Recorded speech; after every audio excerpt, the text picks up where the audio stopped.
बिस्मिल्लाहिर्रहमानिर्रहीम, अस्सलाम वालेकुम। लाइव डॉक्टर शाहिद मसूद के साथ मैं हूँ सुमेरा सलीम। नाज़रीन, कोयटा में सदर मुमलिकत की ज़ेर सदारत अमन व अमान की सूरत हाल पर अहम इजलास हुआ, जिसमें सदर मुमलिकत ने बलोचिस्तान में तरक्की और पायदार अमन पर जोर देते हुए कहा कि दहशतगर्द अनासर को हर कीमत पर शिकस्त देंगे। दूसरी जानिब वज़ीर आज़म शहबाज शरीफ साहब सऊदी अरब के 4 रोज़ा सरकारी दौरे पर हैं। उनके दौरे सऊदी अरब का मकसद पाकिस्तान और सऊदी अरब के माबैन दो तरफ़ा ताल्लुकात को मजबूत बनाना और इक़्तिसादी ताउन को बढ़ाना है। इसके अलावा दीगर मौज़ूआत पर आज हम गुफ्तगू करेंगे। स्टूडियो में हमारे साथ मौजूद हैं डॉक्टर शाहिद मसूद। अस्सलाम वालेकुम डॉक्टर साहब। डॉक्टर साहब, कोयटा में सदर मुमलिकत की ज़ेर सदारत अमन व अमान की सूरत हाल पर आज अहम इजलास हुआ है, जिसमें बलोचिस्तान में तरक्की और पायदार अमन पर जोर दिया गया है। बहुत अच्छा हुआ जी, वो गए वहाँ पे। लेकिन कल का जो इजलास था उसमें जरदारी साहब और मियाँ नवाज शरीफ साहब और खान साहब, तीनों खान साहब की तो वजूहत है, वो इदारे जेल में, और बाकी दोनों शख्सियत नहीं थी। अब सदर ज़ाहिर उनकी पार्टी का डेलीगेशन था, लेकिन सदर नहीं थे। नवाज शरीफ साहब के बारे में मेरा कल तक हमारा प्रोग्राम जब लाइव जा रहा था तो उसी वक्त ही ख़त्म हुई थी, जो नेशनल सिक्योरिटी कमेटी का इजलास ख़त्म हुआ था। तो मेरा शायद जहन ये था कि पार्लिमानी लीडर्स को ही बुलाया है, लेकिन फिर उसमें और डेलीगेशन मुझे जहन में आया कि पार्लिमानी लीडर्स से ज़्यादा पार्टियों के नुमाइंदे उसमें मौजूद थे। तो मियाँ साहब नहीं थे। आज वजाहत की मरीम औरंगज़ेब साहिबा ने कि उनकी तबीयत शायद नासाज थी, तो उसकी वजह से, और भी कई शख्सियात थी या नहीं थी, लेकिन वो उसको एक तरफ कर दें। मैंने जो कल बात की थी, मैं अपने उस मौक़िफ़ को दोबारा दोहरा देता हूँ कि हमारे हाथ में एक तैयार नेशनल एक्शन प्लान है और हमारे हाथ में एक बिल्कुल, यानी हमें कहीं इधर उधर भी हम जाएंगे, जो भी उसमें ऐड करेंगे वो उसी के अंदर ही कहीं ना कहीं रिवाइज नेशनल एक्शन प्लान और नेशनल एक्शन प्लान के अंदर है, जो कि 2012 में और 2021 में रिवाइज हुआ। उसमें अगर कोई मज़ीद चीज़ें डालना चाहें तो डाल दें।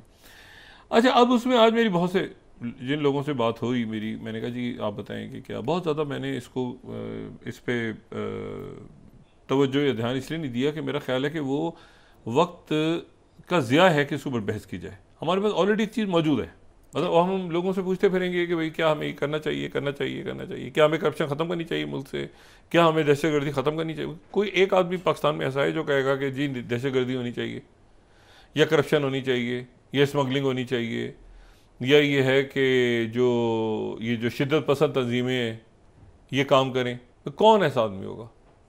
ठीक है, मेरा तो नहीं ख्याल कि मुझे कोई भी शख्स ऐसा होगा जो कहेगा कि नहीं बड़ा अच्छा हो रहा है जी, चोरी चकारी हो रही है, डाके पड़ रहे हैं, लोगों की जानें जा रही हैं, धमाके हो रहे हैं, पुलिस वाले जो हैं, ये तो इस पे तो पूरी कौम का कंसेंसस है और बरसा बरसे कंसेंसस है। इशू ये है कि जो उसमें एक जुमला जो आर्मी चीफ से मंसूब हुआ, क्योंकि जाहिर है कि वो जो ज़राए के वाले से बात चली, वो ये था कि जी हार्ड स्टेट और सॉफ्ट स्टेट और गवर्नेंस का इशू, मतलब इस तमाम के तमाम, भाई अवाम का क्या ताल्लुक है इस नेशनल एक्शन प्लान के? अवाम के नुमाइंदे गए, उन्होंने पार्टियों ने साइन कर दिए, ठीक है। उसके बाद ये है कि अफवाज अपना रोल प्ले कर रही है, पुलिस, उनका तो इसमें इनपुट नहीं है। उनको तो ये कि अपनी ज़िंदगी का तहफ़्फ़ुज़ चाहिए, रोज़गार चाहिए, उनको जो है वो काम करना है, एक नॉर्मल माशरे में रहना है जिस तरह है, और वो परेशान है इस बात से कि उनकी वजह से ये करप्शन के इंडेक्स ऊपर नीचे हो रहे हैं। भाई अवाम भी तो मजबूर हो जाते हैं ना, एक सिस्टम के अंदर वो काम कर रहे हैं, तो यहाँ तो जो है वो किसी अच्छे शहर के अच्छे चौराहे पे अगर आपने भीख भी मांगनी हो तो उसके लिए भी आपको इलाके के जो भी बड़ा या जो भी वहाँ के हैं लोग, उनको आपको पैसे देने पड़ते हैं। फिर आपको भीख मांगने के लिए वो चौक मिलता है कि यहाँ पे यार ज़्यादा ट्रैफिक आती है और ज़्यादा लंबा सिग्नल होता है, तो यहाँ भीख के ज़्यादा, तो इतना करप्ट सिस्टम है। इशू ये सारा कि इसमें सॉफ्ट स्टेट, उस वाली बात पे आ जाएं जो आर्मी चीफ से मंसूब हुई है बात, और सॉफ्ट स्टेट और हार्ड स्टेट वाली जो बात है, और उसमें गवर्नेंस की गैप्स।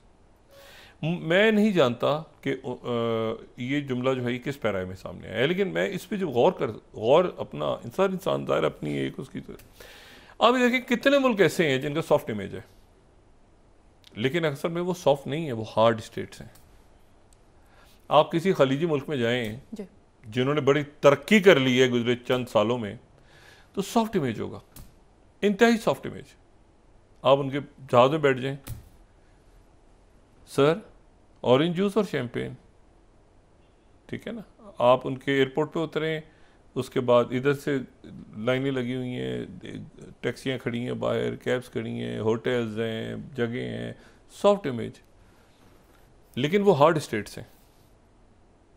आप वहाँ जाके कानून तोड़ें, आप ज़रा करप्शन करें, आप ज़रा चोरी चकारियाँ, 2 नंबरियाँ, यहाँ पे वहाँ पे जालसाजियाँ और ये और वो करें। अपने जो कवानीन हैं वो कवानीन में वो इंतहाई हार्ड स्टेट्स हैं, वो नहीं आने देते अपने अंदर, अपने लोग ऐसे लोगों को नहीं आने देते अपने यहाँ जो उनके यहाँ बैठ के जराइम करें और बुरा भला खाएं, गालम गलूच हो रही है, ये हो रहा है, वो हो रहा है, सड़कों पे लड़ाई शुरू कर दें आप। और ये जो आज एक वाक़या हुआ है जहाज़ में, ये तो एक वाक़या है ना जो सामने आ गया, वो थप्पड़ मार दिया जी कमिश्नर साहब के बच्चे ने, एयर होस्टेस की नाक जो है वो खून बह रहा है, एक जहाज़ उड़ गया, उसका पहिया कराची में पड़ा है। ठीक है, बात यह है कि ये अगर ये किसी यानी हम नज़र सॉफ्ट स्टेट आते हैं दुनिया को, बहुत सॉफ्ट, सॉरी हार्ड स्टेट नज़र आते हैं, बहुत हार्ड स्टेट है। देखिए ना क्या कुछ हो रहा है पाकिस्तान में, मतलब है कि धमाके हो रहे हैं, कभी टेररिज्म के वाक़यात हैं, कभी ये इकॉनमी ख़राब है। लेकिन आप बगौर देखें तो पाकिस्तान से ज़्यादा कोई सॉफ्ट स्टेट है ही नहीं। मतलब जिसका जो मर्जी आ रही है कर रहा है, मतलब करता जा रहा है, बस ऐसे ही चलेगा। और यहाँ पर जब तक आप इस बात को ख़त्म नहीं करेंगे ना इस मुल्क से कि सब तो ऐसे ही चलता है, ऐसे ही नहीं चलता भाई। आपको कानून के तहत चलना पड़ेगा, कानून आइन के तहत आपको चलना पड़ेगा, फिर मुल्क आगे चलेगा। वो छोड़ें जी, काम है, ओ जी उसको कॉल करें ना, अभी 2 मिनट में बंदा पकड़ ले, छुड़वाते हैं यार बंदे को। ओ यार क्या है, ओ यार दे दो, कितने मांग रहा है, पैसे देके उसकी जान छुड़वाओ। और उसमें जो है वो तमाम का यानी उसको नॉर्म बना लिया हमने। एक नॉर्म होता है ना, नॉर्म, कि ये तो आम सी बात है यार, इसमें कौन सी बात हो गई कि यार उसने रिश्वत दे दी है, उसने जो है वो स्कूलों के बच्चों के पेपर आउट हो। इतना, मैं जिस जनरेशन से काम ताल्लुक़ है मेरा, और ये कोई सदियों पुरानी जनरेशन नहीं है, यानी पेपर्स का आउट होना जो है, पेपर आउट हो गया, ये उसके वो इतना खौफनाक और भयानक जुर्म होता था कि उसके नतीजे में हेड्स रोल हो जाते थे, बड़े बड़े हेड्स रोल हो जाते थे, वज़रा इस्तीफ़ा दे देते थे, बोर्ड पूरे चेंज हो जाते थे कि पेपर कैसे आउट हो गया, ये मैट्रिक का पेपर आउट हो गया है, 9th का पेपर कैसे आउट हो गया है, पैसे लेके पूरी इंक्वायरियाँ बैठती थी। अब पेपर्स आउट होना एक नॉर्म है, जाली डिग्री एक नॉर्म है। आप ज़रा चेक करें, मैं तो आज के जो मेडिकल कॉलेजेस हैं उसमें मैं तो कभी भी नहीं पढ़ सकता था इतनी फ़ीस दे के। हमारे माँ बाप के पास तो इतना पैसा नहीं था कि वो इतने पैसे दे के करोड़ों रुपया, लाखों रुपया, रिश्वतें, फलाना, और फिर वो बच्चे डॉक्टर्स बन जाते हैं, उनको समझ ही नहीं आता कहाँ जाए, जॉब्स कहाँ से लें, उनकी गाइडेंस नहीं। तो ये है ना, हम एक्चुअली मतलब वो जो चीफ साहब ने बात की है ना कि हमें सॉफ्ट से हार्ड स्टेट पे जाना होगा। एक ये भी बहुत बड़ा इशू है कि हम देखने में दुनिया को हार्ड नजर आ रहे हैं, अंदर से हम सॉफ्ट हैं, इंतहाई सॉफ्ट हैं। होना ऐसा चाहिए कि हम दुनिया के सामने सॉफ्ट नजर आए और अंदर से हम हार्ड हों। जब तक अंदर से हम हार्ड नहीं होंगे, दुनिया को के सामने सॉफ्ट इमेज नहीं जाएगा। दुनिया के सामने सॉफ्ट इमेज कैसे जाएगा? जब उनको पता होगा रूल ऑफ लॉ है। एयरपोर्ट की छतें नहीं टपक रही, हम उतरेंगे तो वहाँ पे जनाब प्रॉपर एयरपोर्ट जो है वो काम कर रहे होंगे, वहाँ पे जो है वो लूट मारनी हो रही होगी, वहाँ पे लॉ एंड ऑर्डर ठीक होगा, वहाँ पे इन्वेस्टमेंट के। तो मैं इसको जिस तरह इंटरप्रेट कर रहा हूँ, हो सकता है मैं उस तरह से बात ना समझ रहा हूँ जिस तरह से कल चीफ साहब ने कही है उसमें, लेकिन मैं ये समझता हूँ कि पाकिस्तान इतना सॉफ्ट कर दिया आपने उसको, अंदर रियासत को इतना सॉफ्ट कर दिया है, अदारे भी सॉफ्ट हो गए हैं, वो सब कंफर्ट जोन में चले गए हैं ना, किसी को फिक्र ही नहीं है। वो 5 गाड़ियाँ यार 4 गाड़ियाँ और ले आओ ना उस डिपार्टमेंट से, वो यार उस वजारत को मर्ज करके उधर। आज ये चीनी वाला, उसको सर पैर समझ नहीं आ रहा, वो चीनी की कीमत अब मैंने अपना दिमाग खपाने ख़त्म कर दिया उस तरफ, क्योंकि सिस्टम कोलैप्स हो चुका है ना। आप उसमें चीनी की प्राइस, गन्ने की कीमत, उधर से उधर स्मगल हो रहा है, उधर वापस आ रहा है, उधर करोड़ों रुपया कमा लिया, गंदम में कमा लिया, इसमें कमा लिया, उसमें कमा लिया, स्मगलिंग हो रही है, कश्तियों से पैसा जा रहा है, इधर से जा रहा है, उधर से जा रहा है। अच्छा, बच्चे जब डूब गए तो इंक्वायरी हो रही है, वो यूनान के पास कश्ती डूब गई, उससे जब पहले अगर कश्ती ना डूबती तो वो नहीं पकड़े जाते स्मगलर। यानी इतने स्मगलर यहाँ पे काम कर रहे हैं, और ये पाकिस्तान में नहीं हो रहा, ये तो नेक्सस पूरा ग्लोबल नेक्सस है ना, रीजनल नेक्सस है। यहाँ से तो बहुत सारे मुल्क क्रॉस करते हैं, ये तो पूरा नेक्सस है, माफिया पूरी, जो कि अक्रॉस द बॉर्डर ट्रांसनेशनल काम करती है। लेकिन इशू ये कि जब टैक्स वहाँ पे डूब गई कश्ती, तो एक दिन की खबर होती है, पकड़ लिया। ओ भाई, उनको पहले आपको नहीं पता कि क्या यहाँ से लो। इसकी उसकी वजह यह है कि वो गवर्नेंस का जुमला बीच में आया हुआ है। वो भी उन्होंने कहा ना कि गवर्नेंस की वजह से ये जो है ये गवर्नेंस का गैप भी है। मुझे ये लगता है, और मेरी खुशफहमी भी समझ लें, मेरा गुमान भी समझ लें, मेरा ख्वाब भी समझ लें, हम ज़िंदगी की ऐसी स्टेज पे हैं कि हम दुआई कर सकते हैं या हम गुजारिश ही कर सकते हैं। 24-25 साल हो गए वीडियो में कि उसमें से वो जुमला जो है वो जुमला कहीं दुरुस्त निकले कि गवर्नेंस के गैप्स की वजह से हार्ड और सॉफ्ट स्टेट की जो डेफिनेशन सामने आई है। और हार्ड स्टेट, हम दुनिया को हार्ड स्टेट लग रहे हैं, हम असल में सॉफ्ट स्टेट है। यानी कोई बात होती नहीं है और एक हंगामा खड़ा हो जाता है पूरी दुनिया में कि ये तो हार्ड स्टेट है, ये तो यार पता नहीं पाकिस्तान में भाई हर दूसरा आदमी जो है शायद दहशतगर्दी घूम रहा है।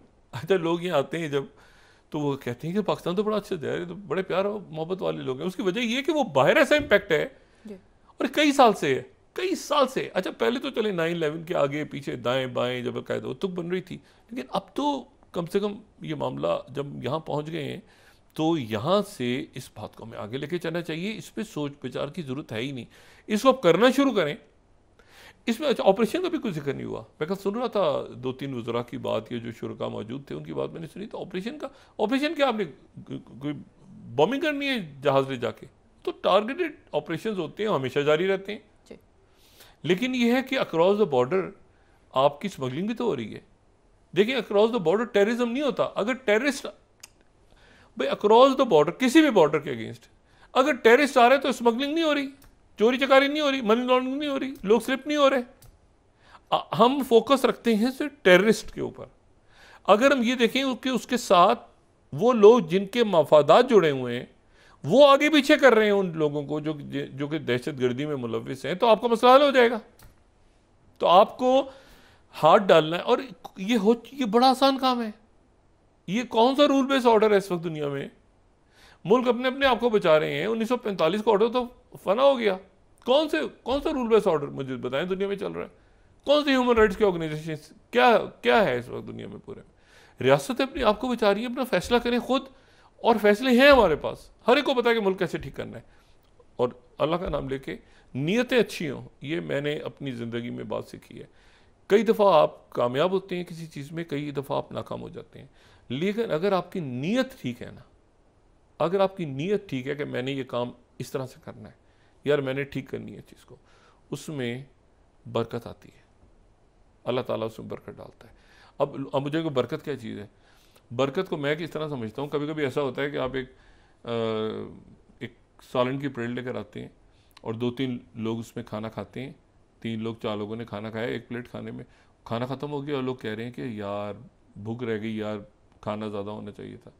कभी कभी ऐसा होता है कि थोड़ा सा खाना होता है, बहुत सारे लोग खा लेते हैं और वो सबके लिए काफ़ी होता है, खाने में बरकत होती है। तो ये लोग अल्लाह से ये दुआ नहीं करना चाहिए अल्लाह ताला हमें सिर्फ रिज़्क़ दे, अल्लाह ताला हमें रिज़्क़ में बरकत दे। मतलब बरकत जो है ना, वो जब आपकी बरकत आ जाती है ना, नियतों में बरकत, मैंने नियत कर ली, नियत आपकी अच्छी है, बरकत, आपका जहन क्लैरिटी आपके जहन में, आप कहते हैं परवरदिगार मैं काम करने जा रहा हूँ, ये मैं कारोबार शुरू करने, परवरदिगार तू बरकत दे। ये नहीं कामयाब मेरा जो है वो कारोबार कामयाब करके मुझे करोड़पति बना दे, वो अलग दुआ है। ये जो है ना कि तू बरकत दे, बस जो तू समझता है कि बेहतरी है जिसमें, तू ही समझता है। तो ये मेरा ख्याल है कि इससे यहाँ से आगे बढ़ना चाहिए, और उम्मीद करता हूँ, दुआ करता हूँ, रमज़ान का आखिरी इश्रा शुरू है कल से, तो दुआ करते हैं कि अल्लाह ताला कौम को संभाले और आगे हम इसको लेके चलें। दुनिया में हमारा सॉफ्ट इमेज जाए, अंदर से हमारी कवानीन हार्ड होंगे कवानीन, तो खुद ब खुद सॉफ्ट बन जाएंगे हम दुनिया के लिए। क्योंकि यार वो कहेंगे रूल ऑफ लॉ है भाई, इनके यहाँ ये चोरी चकारी 2 नंबरियाँ नहीं होती इनके, इनका बिल्कुल परफेक्ट काम करो, अपना इन्वेस्टमेंट लेकर जाओ, काम करो और बिल्कुल काम सही चलेगा। तो मेरा ख्याल है कि ये यहाँ इस तरह से मैं जैसे समझ रहा हूँ कि ये इस तरह से बात हुई है, और अगर ऐसे हुई है और किसी और अंदाज में हुई है तो जाहिर है वो भी हम समझ लेंगे, उसको भी डिस्कस कर लेंगे। लेकिन मैंने ये देखा कि कल की जो कॉन्फ्रेंस है उसके बाद काफ़ी लोग जो इस सिस्टम में या आगे पीछे वो परेशान है कि ये जुमला क्यों कहा है चीफ साहब, ये इस जुमले पे काफ़ी परेशानी है कि इसी जुमले में ये क्यों कहा है उन्होंने कि गवर्नेंस और हार्ड स्टेट और सॉफ्ट स्टेट वो फंसे हुए हैं सारे। तो मैंने कहा मैं भी इस पर थोड़ा सा अपना जो अपने ख्यालात का इज़हार कर लूँ। दूसरी बात जो है वो ये है कि 2 कॉलें हो गई, तारीखी टेलीफोन कॉलें, तारीखी टेलीफोन कॉलें। एक तो हुई जनाब कोई 2 घंटे 28 मिनट की कॉल, 2 घंटे 28 मिनट की कॉल प्रेसिडेंट ट्रंप और प्रेसिडेंट पुतिन के दरमियान, 2 घंटे 28 मिनट। और 2 घंटे 28 मिनट की कॉल हुई, और 2 घंटे 28 मिनट की कॉल में जो है वो खूब गपशप लगी।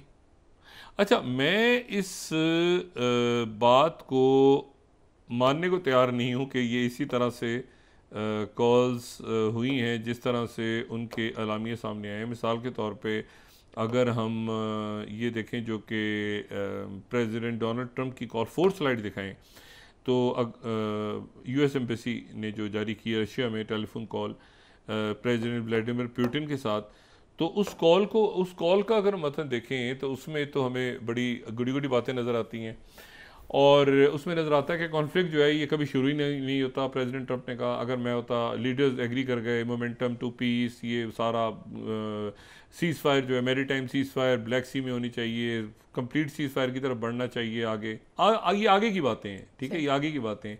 लीडर्स ने मिडिल ईस्ट के ऊपर भी बात की, ये बड़ी important, second paragraph, middle east के ऊपर भी बात की, as a region of potential cooperation and future, prevent future conflicts.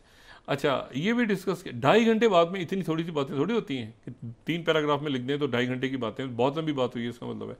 उसके बाद ये है कि need to stop the proliferation of strategic weapons and will engage with others to ensure the broader possible application। इन्होंने, दोनों लीडर्स ने ये भी कहा कि ईरान जो है वो कोई ऐसी पोजीशन उसकी नहीं होनी चाहिए कि इसराइल को डिस्ट्रॉय कर दे, ठीक है। ये है जनाब अमेरिकन का पॉइंट ऑफ व्यू उस कॉल के बारे में जो कॉल हुई है 2 घंटे 28 मिनट की कॉल प्रेसिडेंट पुतिन और प्रेसिडेंट ट्रंप के दरमियान।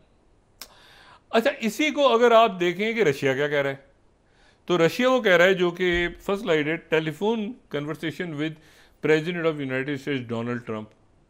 अच्छा, जो उसमें जिक्र है वो इसमें जिक्र नहीं है। मतलब मिसाल के तौर पर इसमें जो जिक्र है वो ये है कि जी कंसर्निंग यूएस प्रेसिडेंट ने कहा 30 दिन की सीज फायर कराएं। अच्छा, यहाँ रुकिएगा इसको, ये वो 30 दिन की सीज फायर है जिसके लिए चंद रोज़ पहले सऊदी अरेबिया में इजलास हुआ था, पहले अमेरिका का और रशिया का, और फिर अमेरिका का और यूक्रेन का, और उसमें तय ही हुआ था कि 30 दिन की सीज फायर जो है वो 30 दिन की सीज फायर हुआ। तो रशियन साइड ने कहा एक significant points regarding ensuring effective control. अब यहाँ पे रशिया अपनी कंडीशंस, ये अमेरिका ने नहीं डाली बात, अब ये रशिया बता रहा है उस टेलीफोन के बारे में।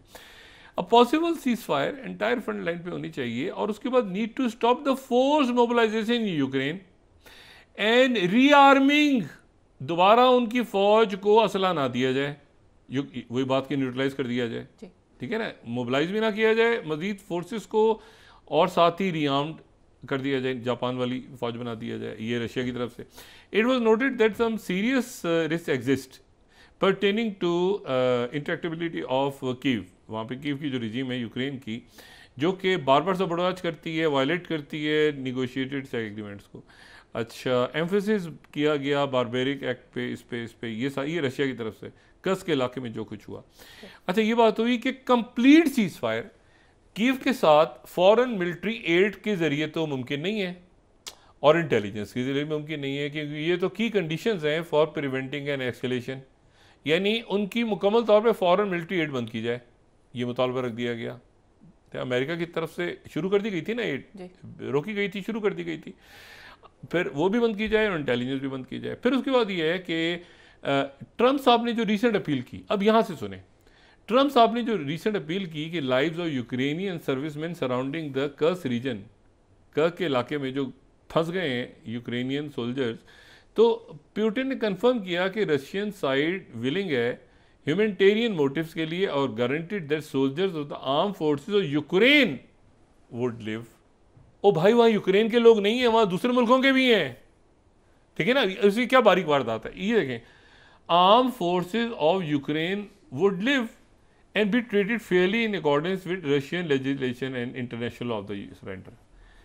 In the event of surrender, surrender किया जाएगा तो उनको जो इंटरनेशनल लॉ है उसके मुताबिक यूक्रेन की फौज को ट्रीट किया जाएगा। ये सिर्फ यूक्रेन की फौज को, जो बाकी वक्त घुसे हुए हैं वो जो झंडे उठा के पहुंच गए थे लड़ने के लिए मगरबी ममालिक के नेटो वेटो के, हम जाएंगे लड़ेंगे मर जाएंगे कट जाएंगे गिर जाएंगे यूक्रेन के लिए, वो उनका क्या बनेगा वो जिक्र ही नहीं।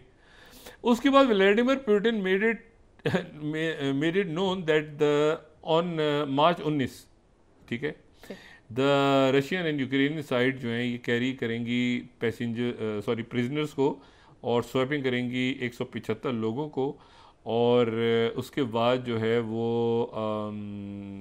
यानी 175 लोग जो हैं और गुडविल के तौर पे जो ज़ख्मी लोग हैं, अच्छा ये रिहा हो गए हैं, ये पिछले चंद घंटों में 175 लोग दोनों ने रिहा कर दिए हैं, और ज़्यादा ज़ख्मी जो यूक्रेन के सोल्जर्स थे उनको भी रिहा कर दिया, ठीक है ना। रशिया ने उनको भी रिहा कर दिया, यूक्रेन ने भी रिहा कर दिया।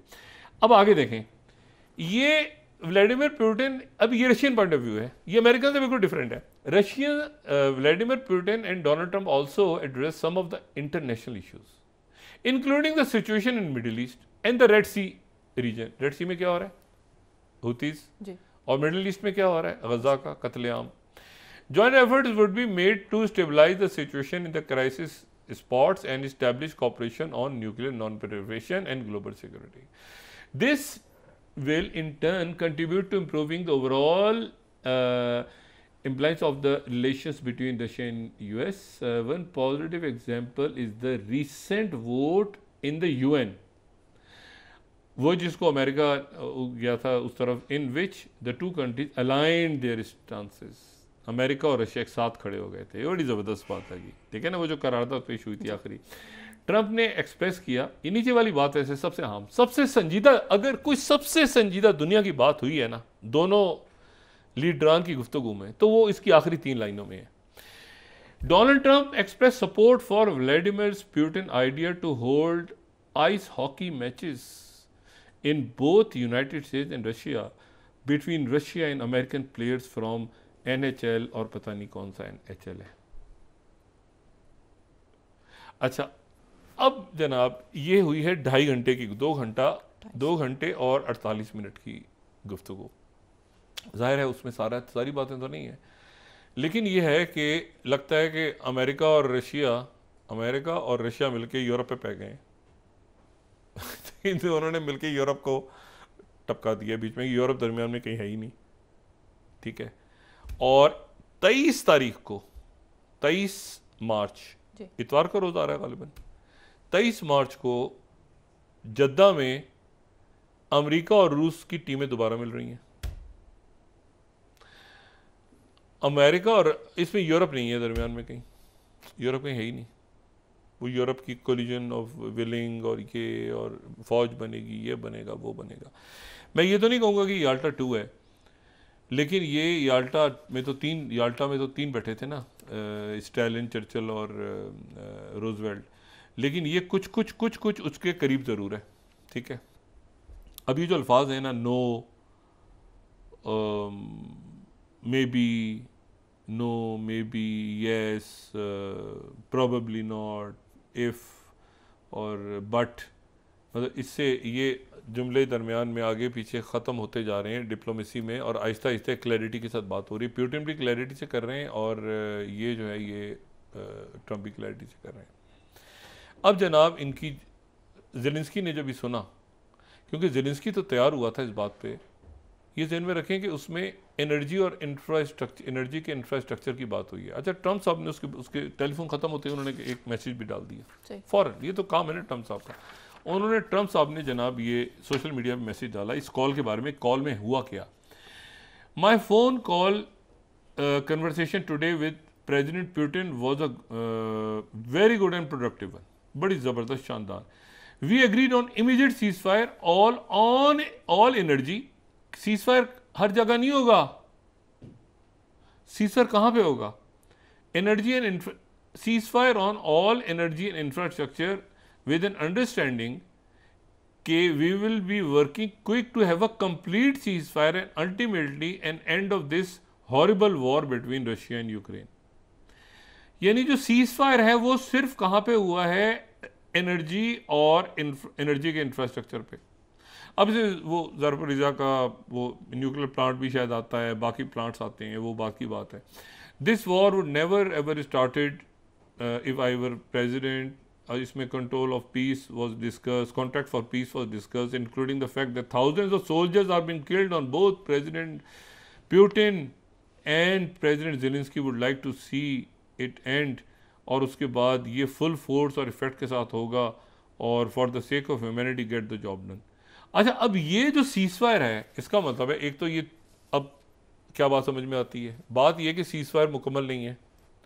सीजफायर ये वो है ही नहीं जो कि सीजफायर यूक्रेन और अमेरिका की, यानी 2 मीटिंग हुई थी ना सऊदी अरब में, एक हुई थी जिसमें ज़ेलेंस्की को बाहर कर दिया था, यूक्रेन की टीम बैठी थी। उस सीजफायर में 30 दिन के ऊपर यूक्रेन मान गया था कि 30 दिन करें, लेकिन यह कि हमें इसमें एड देते रहें, हमें सिक्योरिटी प्रोवाइड करें, इस दौरान अपना वो मिनरल साइन कर देंगे। अब ये जो सीजफायर हुआ है, ये हुआ है सिर्फ एनर्जी और इंफ्रास्ट्रक्चर पे, और जैसे ही ख़त्म हुआ है उसके बाद जो हमले हुए हैं इसके रशिया के यूक्रेन पे, कई इलाकों पे रशिया ने हमले किए, उन इलाकों में जहाँ एनर्जी के प्लांट्स नहीं हैं। इन्होंने भी कोशिश की एक आध, अच्छा वो एक आध यहाँ से यूक्रेन फेंकता है, उधर से यलगार आ जाती है। अब जनाब ज़ेलेंस्की ने कहा कि मैं, जब ये हो गया, उन्होंने कहा मैं बात करूँगा प्रेसिडेंट ट्रंप से कि मैं कहूँ भाई ये आपने तो हमसे बात की थी कि 30 दिन का सीजफायर होगा, कंप्लीट सीजफायर होगा फ्रंट लाइन। आपने बात कर ली एनर्जी इंफ्रास्ट्रक्चर की, तो बाकी जगहों पे तो वो हो रहा है। तो उन्होंने गालिबन ही कहा है, अभी कल तक आ जाएगी, थोड़ी देर में इतला आ जाएगी उन्होंने क्या बात की है, लेकिन ये कि उनके इस पैगाम से तो ये लग रहा है कि उन्होंने से एनर्जी और इंफ्रास्ट्रक्चर, और इतनी जंग बढ़ी है पिछले 24 घंटों में कि वो ज़ेलेंस्की ने उड़ा दिया है बहुत सारा इलाका जहाँ पर एनर्जी और पावर के इंफ्रास्ट्रक्चर और प्लांट्स वगैरह नहीं थे।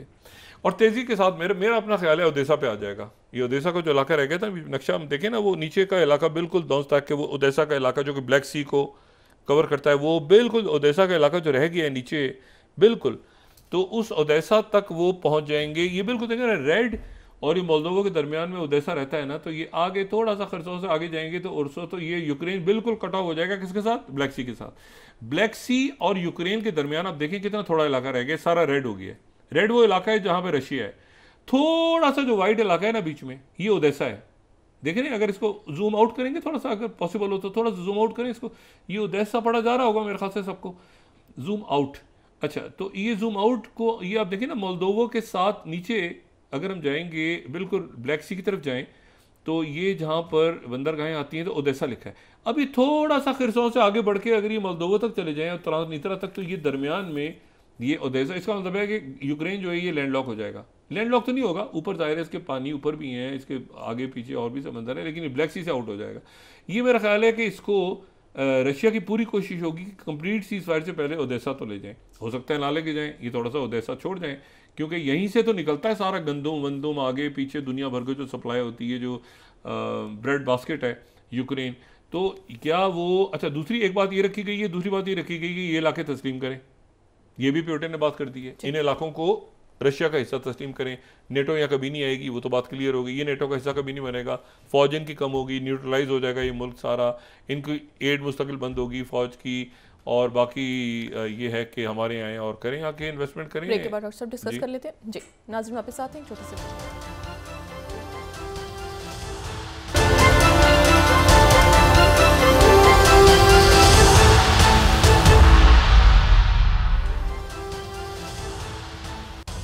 वेलकम बैक नाज़रीन। डॉक्टर साहब, वज़ीर आज़म शहबाज शरीफ साहब सऊदी अरब के दौरे पर, उनका दौरा कितना इंपॉर्टेंट हो सकता है?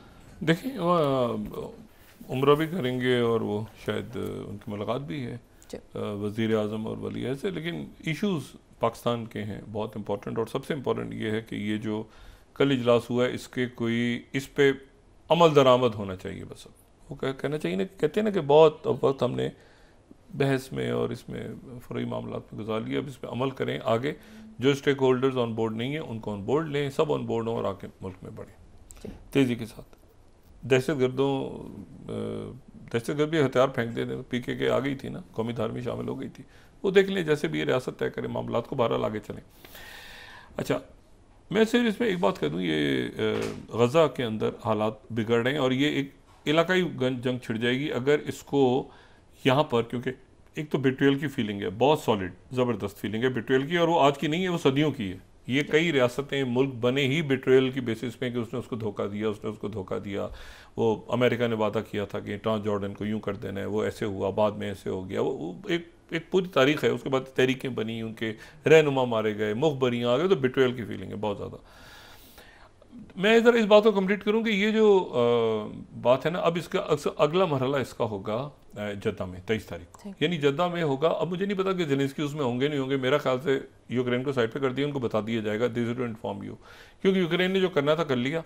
उन्होंने यूरोप जमा करेंगे, हम फौजें भेजेंगी, हर यूरोप के हर मुल्क को, बरतानिया को मेक ब्रिटेन ग्रेट अगेन होना चाहिए, जर्मनी को अपना सोचना है, बाकी इत्तेहाद बॉर्डर ज़ाहिर है पड़ोसियों के साथ अपना अच्छा रहना है, लेकिन अपना अपना मुल्क सारा सोचें तो ये बेहतर है, बजाय इसके कि अपने अवाम पे आप मुसीबत डाल के और वो भेज रहे हैं जनाब यूक्रेन दूसरी जगह पे नई जंगें छेड़ रहे हैं। लेकिन ज़ाहिर है कि मिलिट्री इंडस्ट्रियल कॉम्प्लेक्स होता है, पुराने बाबूज होते हैं जिनकी ज़िंदगी इसी पे चल रही होती है, कोई ना कोई फटा पड़ा रहे, जंगें चलती रहें, उनका जहन होता ही नहीं कि वेलफेयर। हालांकि यूरोप में अक्सरियत मुल्कों की ऐसी जो वेलफेयर स्टेट्स हैं उसका लेकिन नाजायज़ फ़ायदा भी लोग उठाते हैं। बहरहाल मैं सिर्फ ये बात कह रहा था कि ये एक लफ्ज़ इस्तेमाल होता है जो पहले भी मैं जिक्र कर चुका हूँ, जो ओब्लास्ती एक रशियन का वर्ड है पुराना, उससे लफ्ज़ निकला ओब्लास्त।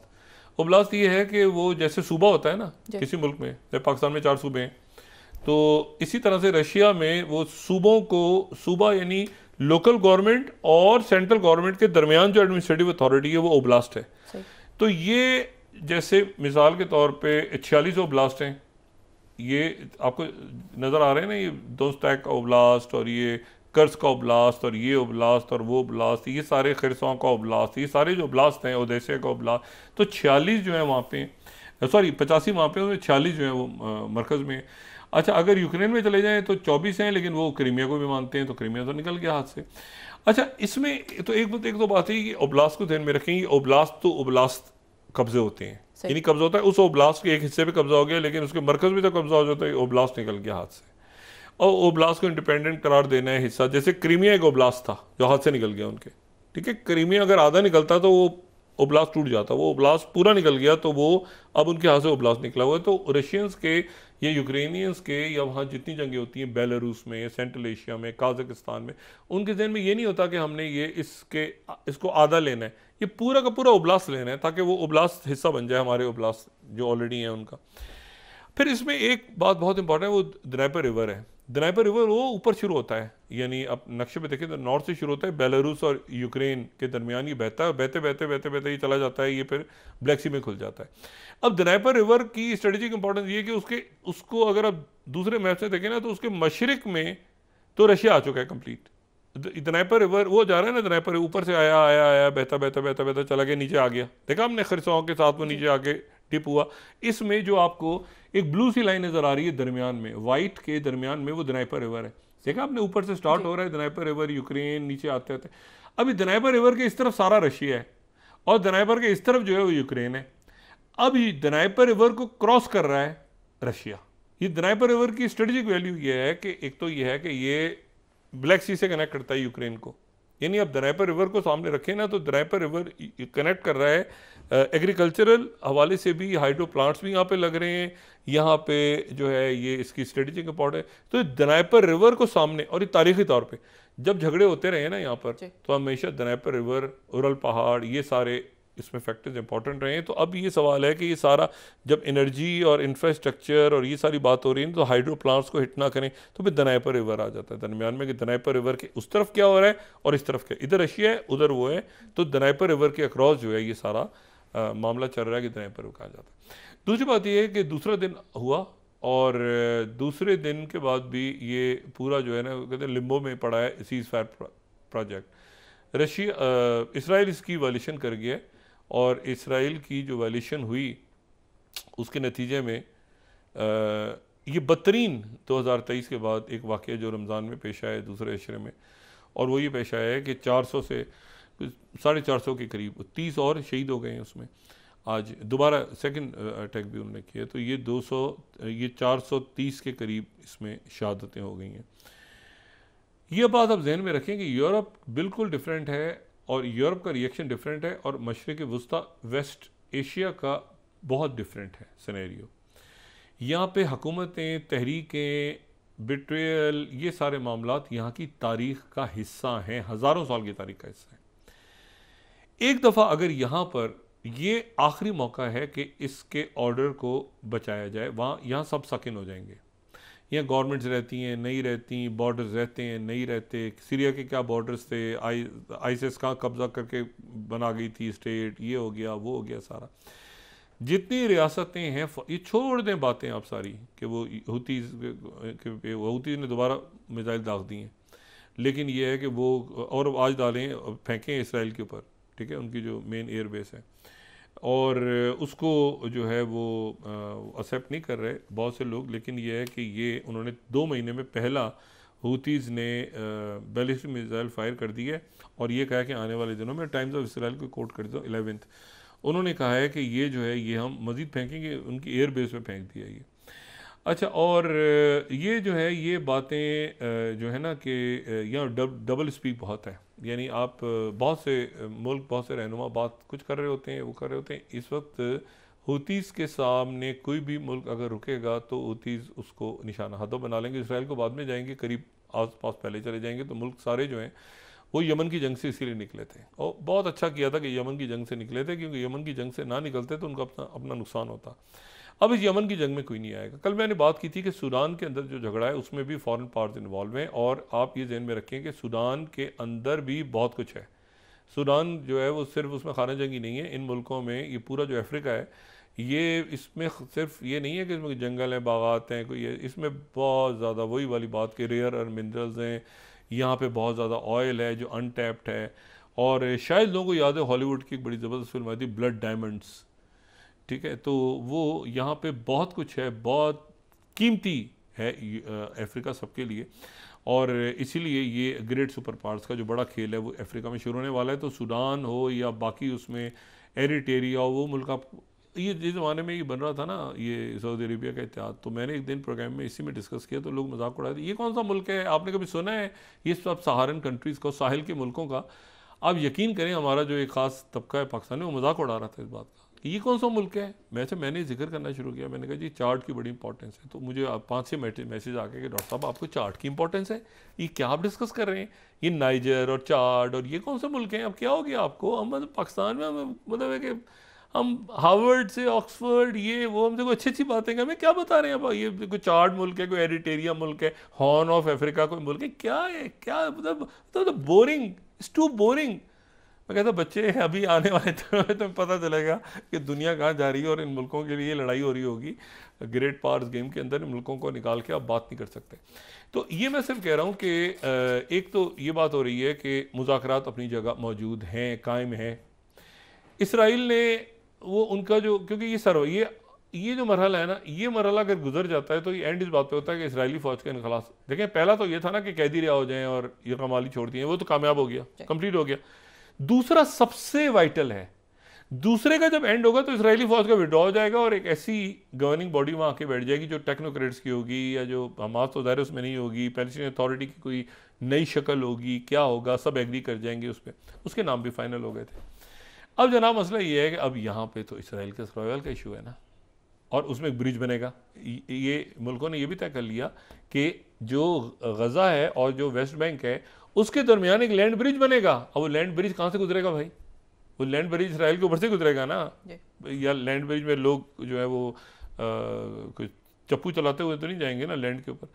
तो मसला ये है कि वो भी सारा उन्होंने बना, वो सारा बना के वो 53 बिलियन या 20 बिलियन वो कौन सा मुल्क देगा, क्या देगा, कौन आएगा, कौन है, वो सारा हो गया तैयार। इख्तलाफात हैं अंदर, ये ज़हन में रखें, शख्सियात पे इख्तलाफात हैं। कुछ अरब मुल्क चाहते हैं एक शख्सियत को, कुछ चाहते हैं दूसरी शख्सियत को, कुछ का ख्याल है हम पैसे ज़्यादा दे रहे हैं, चाहते हैं। लेकिन जैसे सूडान में है ना मसला कि वो आपस में इनफाइटिंग भी हो रही है, पहले 2 मुल्क एक साथ थे, अब वो आमने सामने खड़े हो गए हैं सूडान के अंदर। इसलिए मैं कल सूडान से उसको लिंक कर रहा था, और सूडान से लिंक कर रहा था कि वहाँ रशिया वहाँ आके बैठ गया है, और रशिया की डील हो गई है, रशिया की पोर्ट सूडान पे डील हो गई है कि अगर यहाँ सीरिया में कोई मसला हो तो रशिया उधर सामने आ जाए। तो ये एक सिनेरियो है। अब ये है कि यहाँ पर मैं आपको बताऊँ, कोई आदमी, कोई शख्स कदम नहीं रख सकेगा इस पूरे रीजन में अगर ये जंग फैल गई और ये बिट्रेयल की फीलिंग हो गई कि हमें बिट्रे किया गया है। जॉर्डेनियंस ने यकीन दिलाया है फ़लस्तीनियों को, और जॉर्डन साथ है, दिल से साथ है किंग अब्दुल्ला कि ये मसला हल हो। इजिप्ट दिल से साथ है कि ये मसला हल हो। अरब अब इसमें कहीं अगर मामला गड़बड़ हुआ तो ये यहाँ फिर कोई ये नहीं होगा कि कोई बेस होगी, कोई ये फिर किसी और तरफ चले जाएंगे मामला। इसलिए मेरी गुजारिश है ये स्टीव वित्कॉफ साहब से कि अब आप एक तो इसको रोकें, दूसरा ये है कि आपने अपने एक एलाइज को तो फेंक दिया है, वो आपके एलाइज जो यूरोप में थे उनको तो आपने अंडर द बस फेंक दिया ज़ेलेंस्की समेत। इसे जल्द से जल्द नेतन्याहू को फेंक दें, वरना नेतन्याहू आपको फेंक देगा। अगर नेतन्याहू ने इस जंग को बढ़ा दिया तो ये भूल जाए, ये फिर उसके बाद एक अजब सिनेरियो होगा। आप ये जो इन्होंने अरब स्प्रिंग के नाम पे फितना शुरू किया था ना, ये रियासतें टूटने लगी थी, यहाँ पे बचा लिया मुल्कों ने, सख्त स्टेप्स लिए, कई मुल्कों ने हार्ड पावर यूज़ की, लेकिन अपने आप को बचा लिया। जो नहीं बचा सके वो इधर उधर हो गए। तो गुजारिश ये है कि ये जो गजा का कत्लेआम है इसको रुकवाएं। रमज़ान का आखिरी असरा शुरू हो रहा है, या नेतन्याहू को अपने पास ले जाएं, नेतन्याहू आपको ड्रैग कर लेगा, या नेतन्याहू अमेरिका का प्रेसिडेंट है या अमेरिका नेतन्याहू के ऊपर, अब ये कन्फ्यूजन है, या आपने वो बाइडेन की पॉलिसी को खींचना है। इस पर कितनी वाह हो रही थी कि स्टीव वित्कॉफ ने की। इसके बाद अब मुझे बताएं, अब वहाँ पे रशिया और अमेरिका के डायलॉग्स होने जद्दा में, तो यहाँ डायलॉग हो रहे होंगे तो वहाँ कत्लेआम हो रहा होगा। सऊदी अरेबिया इसमें वाइटल रोल प्ले करे, यूएई वाइटल रोल प्ले करे, इजिप्ट, जॉर्डन, ईरान, सीरिया, सारे मुल्क, पाकिस्तान ने जो कर सकता है, पाकिस्तान, टर्किया ने मेयर को पकड़ लिया आज। वो वैसे उनको पॉलिटिकल ओपोनेंट था, उसको दहशतगर्दी में और करप्शन में पकड़ लिया टर्की में, इस्तांबुल के मेयर को। तो ये सारी जो सारे, और ये आप देखेंगे जो SDF और ये जो इनके अहमद शरा के दरमियान जो मामला तय हुए हैं और इन्हें कॉन्स्टिट्यूशन बनाए, तो दुनिया स्टेबिलिटी की तरफ जा रही है।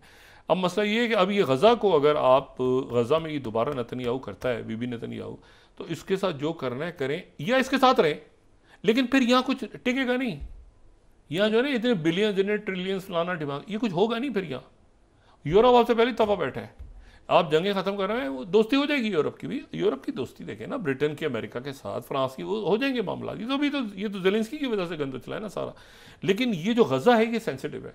गज़ा के इशू को आप ख़त्म करवाएं, यहाँ पे सीज़फायर की तरफ लेके जाएं। इसका जो इजिप्ट का प्लान है जिसको अरब दुनिया ने अप्रूव किया है, जिसको बरतानिया ने, रशिया ने, चाइना ने, सब ने किया, इसको करवाएं। वरना उसके बाद ये वो नहीं है कि यहाँ से आपको रेयर अर्थ मिनरल्स कोई ले जाने देगा। इसको बंद करवाएं। लोग आपको डील के हवाले से, और इसीलिए कि आपने अगले ही दिन स्टीव वित्कॉफ से कहा था कि सीज फायर करवाओ, तो यहाँ आपके जो प्रेसिडेंट ट्रंप की जो मकबूलियत थी वो ऐसे शूट कर गई थी कि यार ये तो बाइडेन तो ड्रामेबाजी कर रहा था इतने अरसे, स्लीपी बाइडेन। तो ये तो इसने एक दिन ट्रंप ने कहा कि स्टॉप, और अगले दिन जो है वो ये सीज फायर पर अमल दरामद हो कि 42 दिन लोगों ने खैरियत से गुजारे, उसके बाद भी खैरियत से गुजारे। और फिर उसके बाद ये पास ओवर तक, रमज़ान तक, ये किसका आइडिया? ये तो नेतन्याहू का आइडिया था। इस दौरान आपने वो बात शुरू कर दी। तो ये है कि जो हमास की बात है, हमास भी पीछे हटे, उनकी बात है वो पीछे, और इसमें भी ये जाहिरियत कहाँ से आ गई बीच में? अगर हमास को बात कह भी रही थी तो आप हमास की बात ना मानते, वो इसको प्रोलॉन्ग कर देते आप, लेकिन आपने उनको ये बॉम्बिंग की इजाज़त दी, इसमें शहीद हो गए लोग सारे। अब ये मामला अगर मजीद होता है तो फिर अल्लाह जानता है कि रीजन में क्या होगा जी। ठीक है, किसी के हत्ते कुछ नहीं आएगा। इसलिए बज़ाहिर जो मैं समझ रहा हूँ वो ये है कि प्रेशर डालने के लिए हुआ है हमास पे, लेकिन ये जुल्म हुआ है, ये ज्यादती हुई है।